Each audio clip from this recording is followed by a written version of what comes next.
Hi, everyone. Thanks for joining me, and I'm very excited to be here with you this evening, working with Aisha and our presentation about diversity, equity, and inclusion. I am going to focus on real estate. That is my area of expertise. My name is Andrea Morgan. I am a realtor.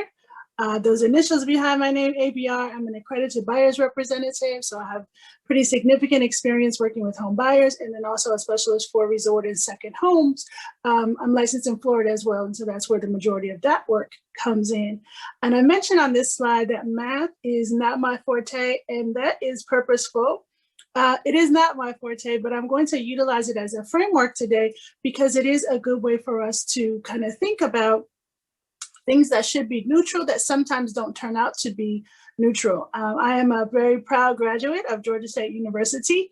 The reason that I'm a graduate of Georgia State and not Georgia Tech is because Georgia Tech was going to require, when I transferred, completion of a calculus course, and Georgia State did not. So go Panthers. I am a very proud Georgia Panther. It is important in my work, though, that I be cognizant of cultural specificity and things that are just, unique to all of my clients, and not approach them in a way that is transaction-based or transaction-focused, because there are a lot of components that go into making up a transaction. And so part of my customer focus and my background, which I'll talk about in just a bit, have led me to be really passionate about real estate education, particularly from a consumer perspective. I like people to be very well informed about what it is they are getting involved in.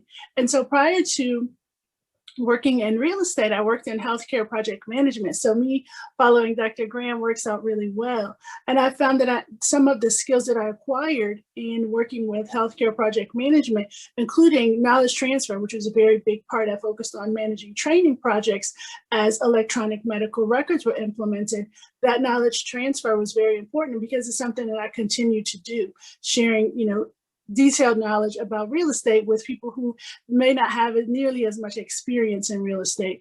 So the planning and then dealing with people where they are, as they are, in a very supportive and helpful way. That is something that I continue to do.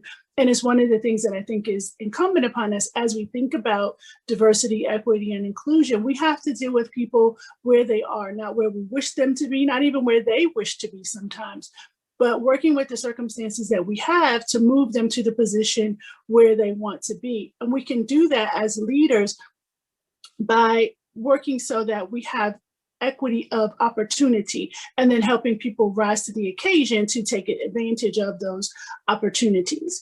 And so my job really is helping people transition at critical junctures. I did that, of course, in healthcare project management, and now I'm doing that in negotiating real estate transactions. Next slide. So as I said, math problems are going to serve as kind of our framework because they should be neutral, right? So 2 + 2 is 4, whether you're in Atlanta or Mississippi or Paris, 2 + 2 should always equal 4.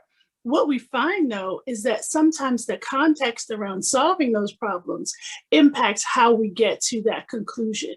So if you're in a classroom with 40 other students and there's a leak in the roof, you haven't had breakfast, that's going to impact how quickly you might be able to solve a math problem, right? So the answer is going to be the same, but the context impacts how you get to the conclusion that we are all going to arrive at.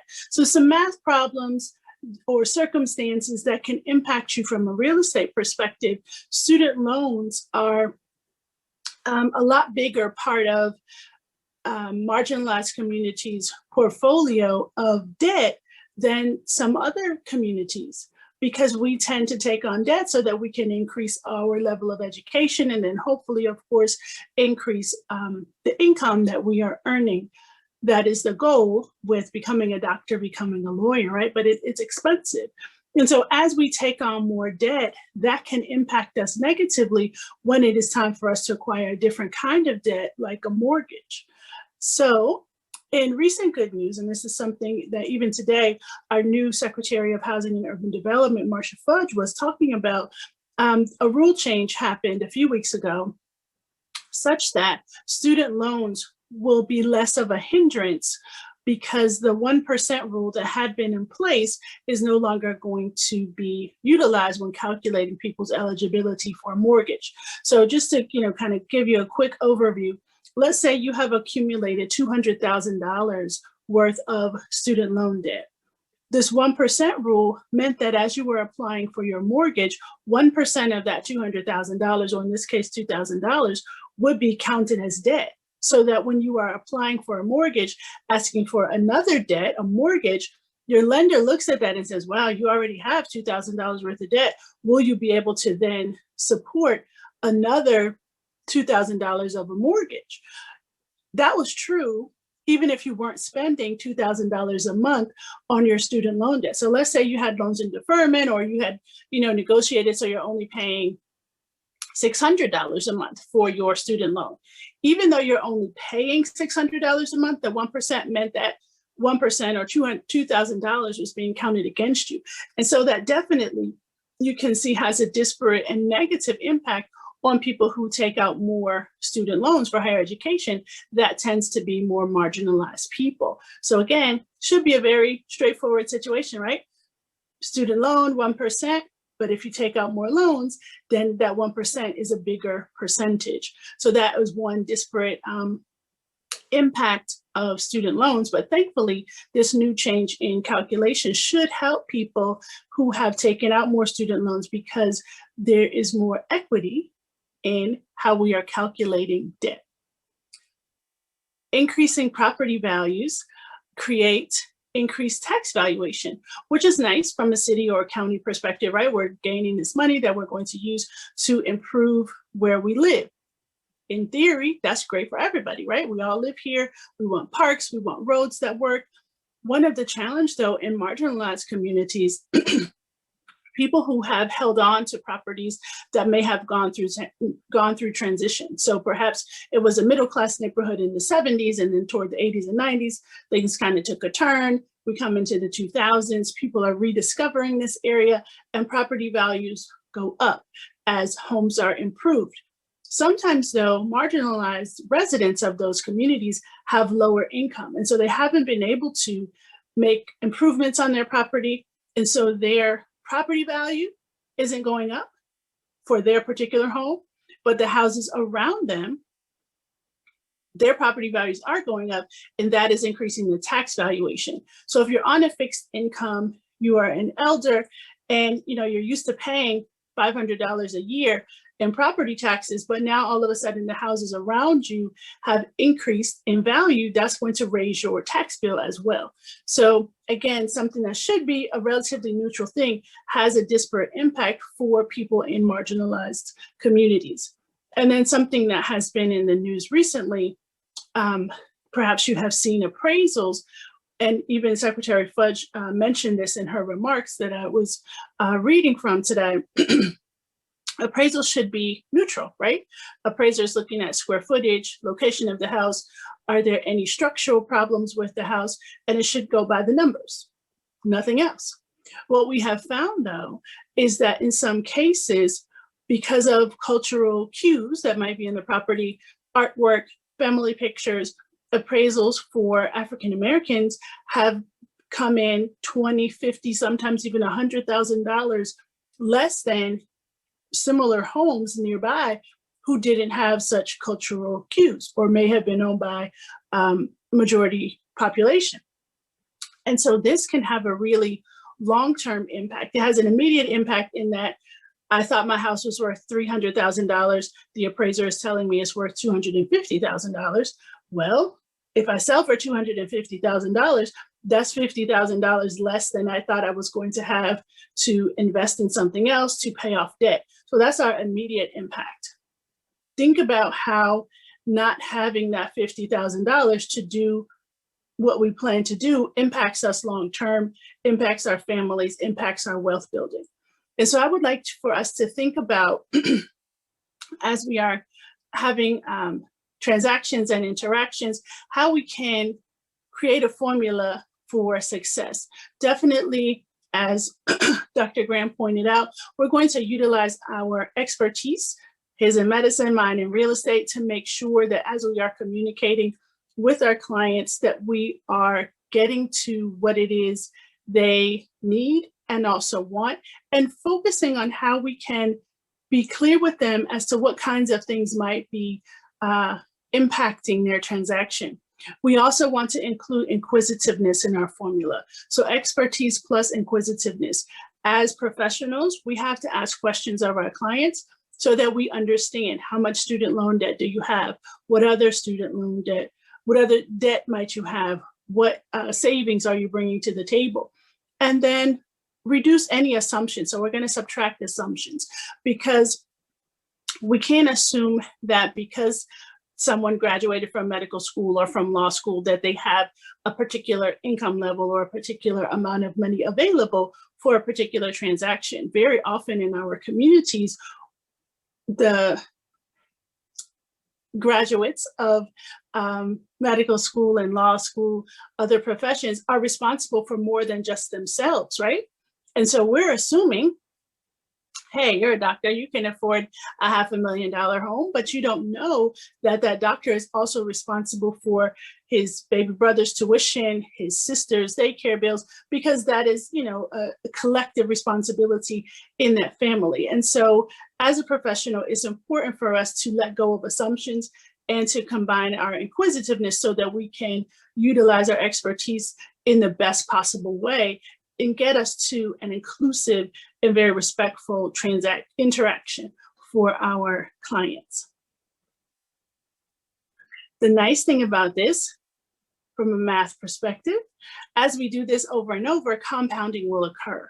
So we're going to have a really successful transaction with one homeowner, and then another homeowner, then a block, then a subdivision, and a community. And over time, this lays a foundation for the community that we would like to have. It fosters an environment of inclusion because people feel respected as we've asked questions about what it is that they need. It definitely respects diversity and incorporates equity because we're not making assumptions about where someone is, what they need. Pardon me.